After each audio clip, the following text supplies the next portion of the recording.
Welcome back, WNST, Towson, Baltimore, and Baltimore Positive. We are positively in beautiful Honey Go, sort of White Marsh, sort of Perry Hall. They call it Honey Go. It used to just be a dead-end road when I lived in Perry Hall. They have a beautiful Weis Markets up here. It's all brought to you by our friends at the Maryland Lottery. I have whole strips of Maryland Lottery tickets here. I've got the Unwrap the Cash, the Peppermint Payouts. I've been giving these little O-snaps away for $1.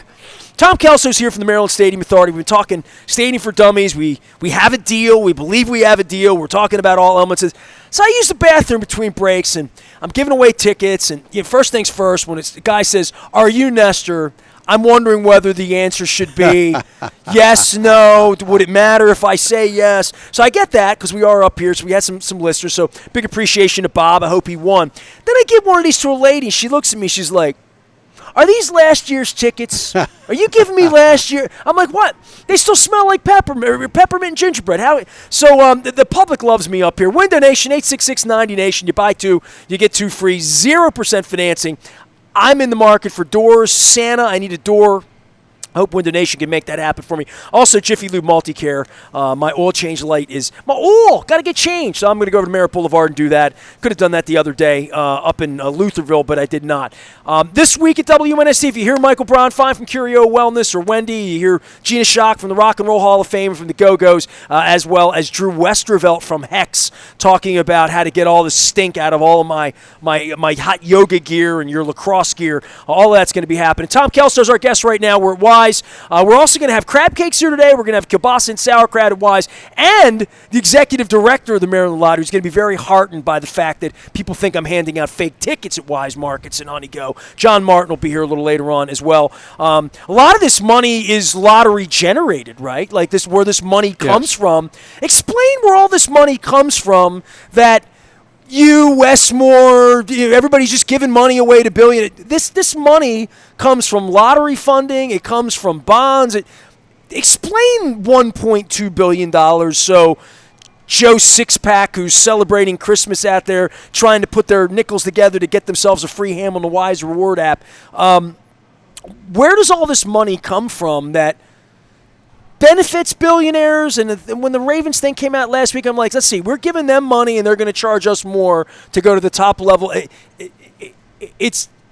I have to make sense of it. I love sports as much as anyone, but I do feel like maybe this is money that could build a school or help the police or build a bridge. I don't know. Where does this money come from, Tom? Well, Nestor, what you just said is certainly the same questions that the governor and the legislature were asking me back in 2020 and 2021 when we first started to surface the idea of the stadium funding. We already have a stadium. Let them go play in it, right? Exactly. A little bit of that. Okay. Exactly.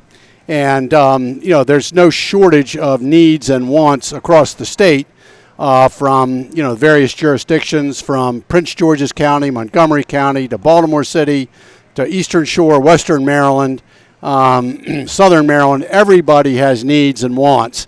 And so every dollar that goes to sports funding is a dollar that can't go to someplace else in the short run.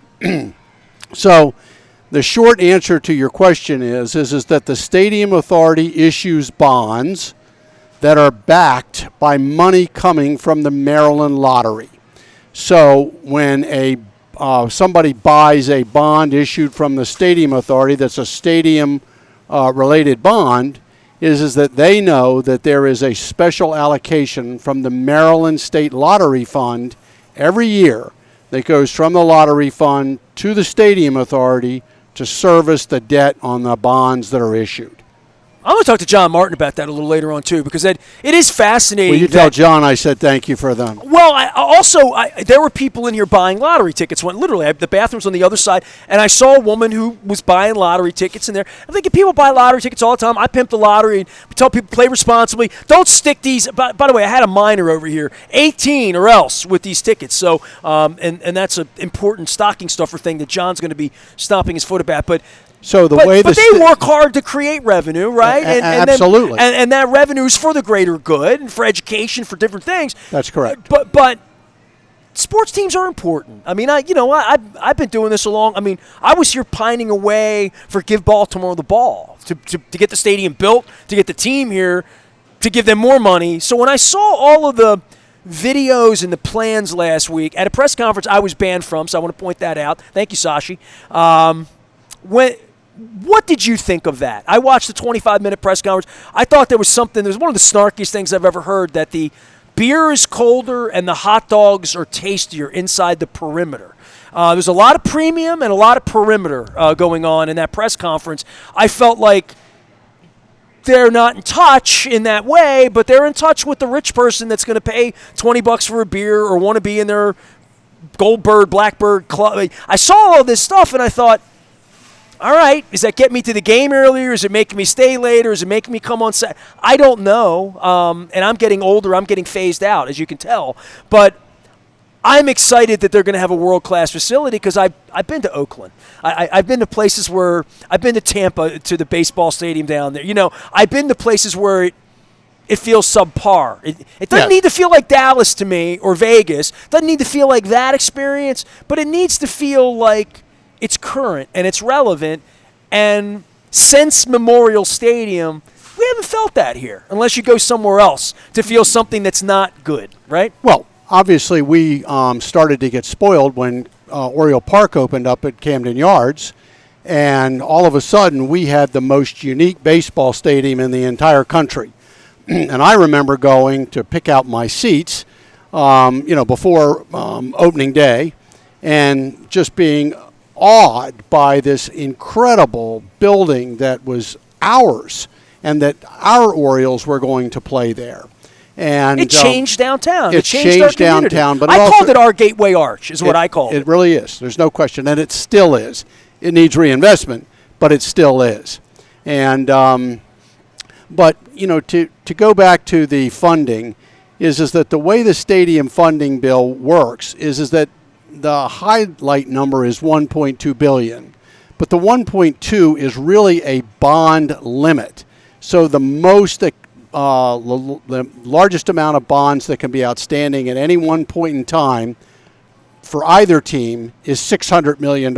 So this 480 that happened last week for Yes. the Ravens is short of what they could have gotten. Okay. And they still might go back and be able to get more. They would just have to extend the lease for longer than it is already set 15 for. years, right? Yes. Okay.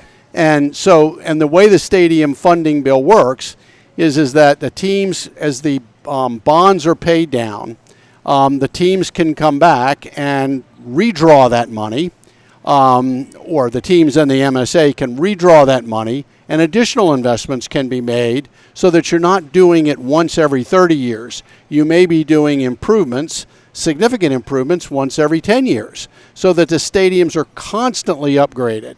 The only caveats is that the lease has to be as long as the longest outstanding bond. So every time the teams come back and want more investment, you have to extend the underlying lease. So it's a self-perpetuating lease extension, if you will. Every time the teams want reinvestment money in the stadium, the lease is extended again. And then the money that services the debt is $90 million that's appropriated annually from the Lottery General Fund that goes to the Stadium Authority, that's split 45 and 45. So there's up to $45 million to service bonds at Oriole Park and up to $45 million to service bonds issued for M&T Bank Stadium. So the teams have equal access to money, just maybe not equal outcomes, right? Because they'll use it the way that they think it's best to generate more economic activity. One team might be more successful than the other. We can't guarantee that, but we were able to guarantee both teams had equal access to money, equal amounts, and what we call economic parity at the stadiums. Tom Kelso's here, former Maryland Stadium Authority chairman. We have a deal. There's orange plumes of smoke billowing out of the warehouse. It's actually, we're recording this on the day it all happened, so we're trying to work through this. I'm trying to ask you new questions because we covered so much ground, and I don't want to be reiterative any more than we need to be.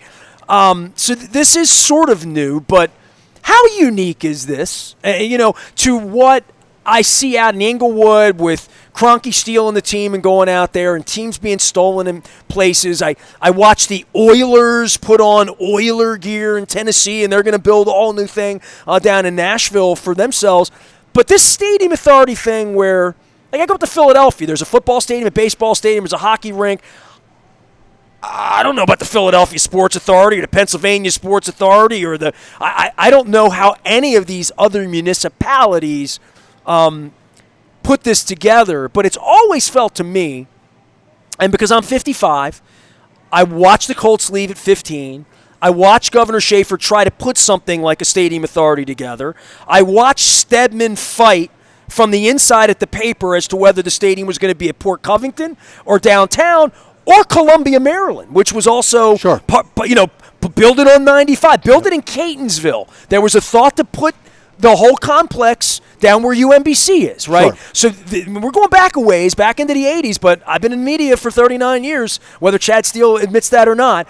So I know all of this stuff. But it's felt unique to me because the baseball stadium happened and it was our gateway arch, and then we pined for the football team. But I've often said, because the baseball stadium thing was so awesome, so big league, it lured the football team. And John Moe could sit here, or the ghost of John could sit here and probably say, you're probably right about that. If I had to go steal a football team, we didn't have a baseball team, we wouldn't have had the success of having Camden Yards. And to say to Art Modell or to the NFL or to Al Davis, George Afrani, anybody who was thinking about moving here, we're going to build you a football version of that baseball stadium. Look, I don't think Tagliabue was happy about coming to town, but he knew the state had money to build a palace and that would get Cincinnati, Cleveland, we showed Pittsburgh. People that we could do it. It got all the rest of them built. Right. So this structure of a stadium authority and this balance of money and power and all the things that John tried to sort of upset the apple cart the last 6 months as to how this has worked for 40 years. Does anybody else have a functioning thing like this that you, for 8 years, looked at and said, this is the way they do it, not in Texas or Florida, but this is the way they did it in Ohio or somewhere else, to say this is the right way to do it, because they didn't do it right in Missouri. They didn't do it right in California. Where they're losing teams, they're not doing it right. Well, there are different versions of stadium authorities where there are publicly funded and owned stadiums across the country. But what Maryland created was something unique to Maryland. It, everything in Maryland, where you've got 23 counties plus Baltimore City, when you get to the legislature, everything is some sort of a negotiation. And so, everybody had to be comforted to understand is that not only were we going to put public money in and build a baseball stadium, but that it was going to be maintained, owned, operated, and reinvested in over time appropriately.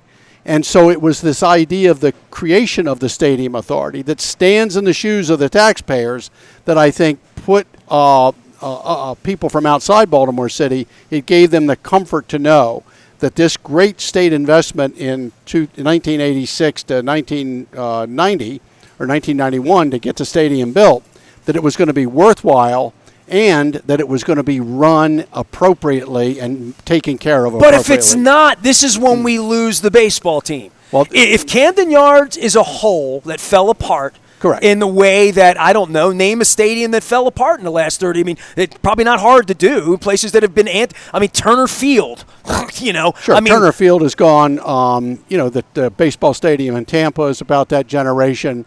These are stadiums that are out of date, if they were ever in date, and are gone today. And so municipalities... But that's how you lose your team, when you lose run a your stadium team, or poorly. That you have to reinvest more frequently in larger amounts than you would have if you'd have just done it right in the first place. And, one of the things that I heard from the press conference last week that the Ravens did is that they're able to do these things at M&T Bank Stadium today in what is, a stadium that was opened in 1998. So a stadium that's 24, 25 years old when these improvements are done, they're able to do these level of improvements because the stadium was built and maintained as well as it has been. So, what we've done over the past 25 years positions you to be able to do what you're going to do now that's viable over the next 10 or 15 years. And then you'll keep doing it. And we don't ever want to get in a situation where the teams, the stadium's get in such bad condition that the teams are unhappy, they're talking about leaving, and that the taxpayers have to step up at a rate much greater than they should have to. So $1.2 billion sounds like a lot, right? But it's not $2.5 billion of building 2 brand new stadiums, right? It's half that. So, you can continue to extend the useful life of what you have if you continue to invest in it appropriately. What did you make of the Ravens' announcement last week and what their plans are? If it makes you feel better, I wasn't invited either. Well, that's fine. Touche. The notion that they're doing this club and this breathing area and they're widening all of these things, I'm sure when you were with Dick Cass when he was running the team, John in his mind probably has an idea if he thinks he's going to run the team the next year of what they want to do. The Ravens had a plan for this all along, right? The Ravens had a plan for this all along, right? And it really speaks to the differences between the two franchises as well as to where we're here fighting over money that might be money. Meanwhile, the Ravens are putting a shovel in the ground the minute the AFC Championship game's over. Well, that's correct. So the reason that they wanted to get their lease done ideally by 1 year ago right now, and we did it January 4th of 2023, is that they wanted to move quickly so that as soon as the season is done in January of 2024, hopefully not too soon, but whatever it is the shovels go in the ground the very next day. Phase 1, right? Phase 1. Right. So timing of these things is incredibly important because it takes about a year's worth of architectural work, engineering work, planning work, and then Stadium Authority running procurements in order to get contractors, et cetera. It's always cheaper to do it last year than it will be next year, too. Well, that's another thing, right? That's another thing. Right. But it takes about a year of planning and execution to get to the point where you can put that shovel in the ground. So what they laid out last week is what's going to start happening in January, but they already knew in their minds basically what this list of potential upgrades was going to be. They just had to do the design and engineering work in order to be ready to start the work this year. I don't have access to ask them questions anymore, but if I did, I'd say, how is this really going to help the bottom line? I mean, are you going to take a $200 ticket guy and make him a $300? Their tickets were $3 last week and nobody wanted to go. The part for me with the stadiums that I have a real fundamental problem if I were the one paying for it, and I guess I am, we all are, right? We're paying. Well, if you buy lottery tickets, you are. Well, even if you don't, somebody else is, and it is. So right. It is what it is. I would say that the common man has been sort of left behind in all of this to some degree, and there is sort of a wall of cost to entry and then cost to be in there and have a beer once you're in there, and all of those thoughts. I didn't get the public part of it. Like when I go to New England and I see the mall there and I see movie theaters there and I see people there at other times, I have pitched you, and I will do this to the governor and anybody else, John, anybody that sits in front of me. What's the idea? If the big idea is a disco and a bar and a band, we have all of that already, right? I mean, there's a casino down the street trying to figure that out 2 blocks away. I still think about the big idea. And I also think with sports and my sort of wane over 55 years of it as a citizen, just as a citizen, to look at it and say, you're starting your game at 6:30. How early are you going to get people there? Your games are on Sunday at 1 o'clock. People going to forego church to come to your bar at 9 a.m. and drink $20 beers. The notion of breaking up. If it's a Notre Dame game, the answer is yes, right? Broken up. Well, they're trying to break the tailgate model with the guys that were on the stage talking about better hot dogs and colder beer inside the perimeter and all that. But I still think to myself, and I think this when I go to European soccer games where they don't have skyboxes and all that, then I'm here 2 hours. I mean, it's not a hotel room. It's not an experience. It's a before, during, and after. And I know what CFG Bank is doing with their bar. Hey, come early, hang out in the club, stay late after the show, avoid traffic, and I'll hear all of that to some degree. But all of that's available in the club. The club level of the stadium is beautiful. I mean, of both stadiums right now. Like if you go to either one, the baseball stadiums it's been 30 years, been a little while since they fixed it, but it's still like a very comfortable, you feel like you're somewhere. When I'm in the club level at an Oriole game, I feel like I'm somewhere. I feel like a rich guy, even though I just walk up. You are somebody, right? You'll always be somebody. No, but I'm saying when you're there, it already, the club level at Ravens Stadium's beautiful. I don't know how, you could charge me $100 more, $100 less. It's still really nice. They're making more nice stuff. I just don't understand. It's great to brag about it, and you can sell the sizzle of all of it. But I'm trying to, you spend $480 million. Are we really going to get more people there earlier or later or leaving more money? That's where I scratch my head as an entrepreneur and ask that question for the excess of it all, just as a human for excess, you know? Well, stadiums in the United States, tend to be going to the showy, more excess type of things. So I remember when the Ravens wanted permission to be able to put their own money, $125 million, into the stadium to increase the size of the video boards and to create those video boards and the notches up in the corners of the upper deck. What that was primarily to appeal to people who are doing video sports. Right, they want to be able to check stats. They want to be able to see scores. They said it was about fantasy, but it was about gambling. It's about fantasy on its way to gambling, right? Yeah. Because there's no secret that gambling was coming, right? But that's what was required in order to be able to do that.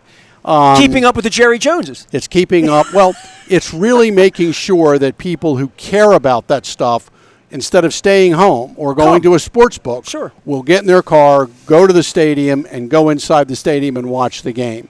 And so TV has changed professional sports dramatically. And what's going on in TV today with cable, people disconnecting from cable and going to streaming, that's a model that is really NFL struggling with it, but Major League Baseball is really struggling with it. So MASN is a cable network. So, as the number of people that are connected to the cable continue to go down, then the amount of revenue that's generated from TV through cable connection goes down. And Major League Baseball, like professional football, has to find a way to get games streamed to people and find a way to charge them for it. So all of professional sports, even though we think it's all highly successful and money-driven and everybody's a bazillionaire, is that sports are constantly changing. Oh, the tectonic plates under the business model all are the time. Shifting dramatically. And in my experience with both John Angelos and with Dick Cass and Sashi Brown and Steve Bisciotti, is that they're both working all the time mentally. They're all working mentally about this idea of where do we need to be in the future. So what we do today isn't necessarily just for today. It's to make sure that 3-5 years from now is that they're in a place where they think they need to go. And they're getting information from Major League Baseball or the NFL. They're not all just operating in a vacuum and trying to make it all up themselves. Is that there are best practices, there are studies, and information that they have access to. So, the Stadium Authority's job is to be a partner, right? We want them there. We want them to be successful. And in order to be successful, we want them to win. We need them to have the financial tools in order to win. And to the extent that a stadium can help them do that, that's the job of the Stadium Authority, and that's why the Stadium Funding Bill was so critical, because it allowed the Stadium Authority to really become an ongoing partner with the teams to make sure that we could continue to put money to work as the sports continue to change. Well, I don't think there's any doubt that it brings people together like nothing else does, right? And you feel that galvanization with 11-3 football team. You felt that with 101 wins, yeah, and the pain of losing in Arlington and what that's going to mean for Craig Kimbrell and whatever we're going to do around here. Tom Kelso's here. He loves sports too. A former Maryland Stadium Authority chair. So are we done now, or you go back to being Tom in Hunt Valley now, or what happens from your role, and are you satisfied in regard to? I would think you're proud of yourself, and this was not a very easy thing for you to be the whistleblower, the outspoken person, the person that provides color for all the answers, where I'm not getting that from Wes Moore, I'm not getting that from Craig Thompson. Is this chapter closed a little bit for you? Well, you said it earlier, is that I spent 8 years while I was chairman trying not to be in the media. And, I was really kind of thrust into this position, not because I wanted to be in the media, but because I knew that people needed to understand this better. And because I had conceived of the stadium funding bill and got that passed, because I had negotiated the Ravens lease, got that done and approved, and because I had worked with John Angelos for 4 years and knew pretty much what John Angelos was thinking, I knew that I was basically the only person not on the inside that had all this information and could articulate it to people in a way that I thought that maybe they could grasp and understand some very complex subjects. And so I was kind of thrust into this because I'm passionate about it, because I care about the taxpayers, I care about this being done right. And, I feel like we have come a long way from where we were back in the early summer, from back when the MOU was issued in September. We've come a long way. I still want to read the documents when they become public. I still, may have some commentary about, there's some tweaks here or some other things that maybe we still need to go back and take a look at. But today, I feel really good that we've come a long way with the help of, I think the media has done a phenomenal job. Nestor, you've done a phenomenal job. The Sun, the Banner, Maryland Matters. My role is to inform people. Brew. It's to inform people. At the end of the day, for all the bluster and all this stuff, I have an FCC license, right? Yep. That I serve the community and you'll see what I'm doing Radio Row Week to serve the community as well. We're putting together the biggest promotion we've ever done. But ill-informed citizens at every level, politically, educationally, sports-wise, in any way, that's where I've always tried to fill that gap by saying, I know someone that's an expert about that. Absolutely. And I'm going to ask them real questions and not take any BS about it. And when it comes to the Angelos family and now what I've dealt with in regard to the football team not taking questions and kind of running and hiding and playing games, I'm extremely disappointed by their own self-checks. You know what I mean? The fact that a communications guy could throw me out from asking questions on his own at a whim is insane. The baseball thing has played for 30 years. But I've said this, and I've said this since the last time you were on. I'm starting to smell that something else is going to happen. I'm 55. Steve's publicly said he's not going to own the team forever, so there's going to be at some point his kids aren't going to own the team. And the Angelo situation, where you talk about when all this gets done, 5, 8, 10 years from now, whenever the little city that Camden Yards is going to be, the football gold stuff that they're building, when all that happens, there very well will be at least one new owner, if not two. Well, and these are really about the entities themselves and not about how wealthy the Angeloses or the Bisciottis are going to get. But there should come a point from the taxpayers to say, y'all are doing okay. You bought the team for $150 million. You could sell it for $2 billion. There's only so much that we should be doing for you above and beyond you selling tickets. I think that when you get to the idea of a development agreement, okay, that's where, that really has to be examined very closely, because no matter what happens there, the state will always be there. We own it, so that you can't just give it to somebody else or lease it to them for a de minimis amount and walk away, because if bad things happen, you still own it.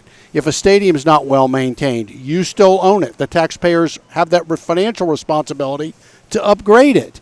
And so I've always looked at this and said, look, the only permanent party on the Camden Yards complex is the Maryland Stadium Authority and the state of Maryland, and because of its location, Baltimore City. The team owners will come and go. and that the lease agreements, they have to be not. That's hard to say because they haven't come and gone, right? In our last 30 years, They have it's not. been. It feels like they're here for like they're kings, That's but they're correct. not. But they're not. They're not. And so, and if you look over the last 10, 12 years in Major League Baseball, there's 6 teams that have changed ownership, and it looks like San Diego is going to change ownership again. So, teams are changing ownership more frequently, and so what we have to do is that we have to make sure that our agreements with teams are agnostic as to who the owner is, right? Because it shouldn't be unique to an owner. It should be unique to the state. And the owners will come and go, and we're going to be their partner, but it can't just be unique to John Angelos or unique to Steve Bisciotti, because somebody else is going to stand in their shoes and may want to do different things. And that's why we need things that are dynamic, and you need an authority that can deal with that. And, I think that's where we are, and I feel, fairly good that we're getting there in the Oriole lease today. I'm going to release you from your. I feel like we're at the end, but only the beginning, because I'm going to come back and follow up with you when all this is done. But happy Christmas to you. From what look, you're at the supermarket. Yeah, There's no absolutely. excuse to not leave here without a ham and some sauerkraut and kielbasa. Tom Kelso, former Maryland Stadium Authority chairman, here, trying to go through all of your concerns, all the realities of it, and if I think of if you weren't here today, who could I ask that would have this institutional knowledge? I don't know who second place would be. Literally, you're a wealth of information about all of this, and I've had people from the governor down try to shoot holes at your information, and I'm thinking to myself, no. I've sat with bullshitters, for long. No. The fact that you didn't get paid to do this, the fact that you're still here today, still a part of all of this, just speaks to how important it is to you. And I wish everything were this important to everybody who stands at the charge of something where there's a lot of money and a lot of power, and people have written to me about your integrity, and I'm thinking to myself, man, what is your what? Well, I have no upside, right? I'm not trying to accomplish anything other than trying to get good public policy done. Sure. And I'm going to be really happy to go back into my quiet life. Next time you see me, it'll be over a beer and a crab cake somewhere at a game. Exactly. And but I appreciate everything you've done, and I appreciate Thank you. You allowing some sunlight to be put on this stuff. And I think that because of it is that with the governor's leadership and John Angelos' leadership, we've gotten to a better place, and that's where I think it's ultimately important. All right, this is a real deal, right? We're not going to wake up and find. Well, I'll be back here next week if it's not a real deal. All right. Well, it's a real deal. I have been reassured it is. The hardest part of all of this has been the false alarms, right?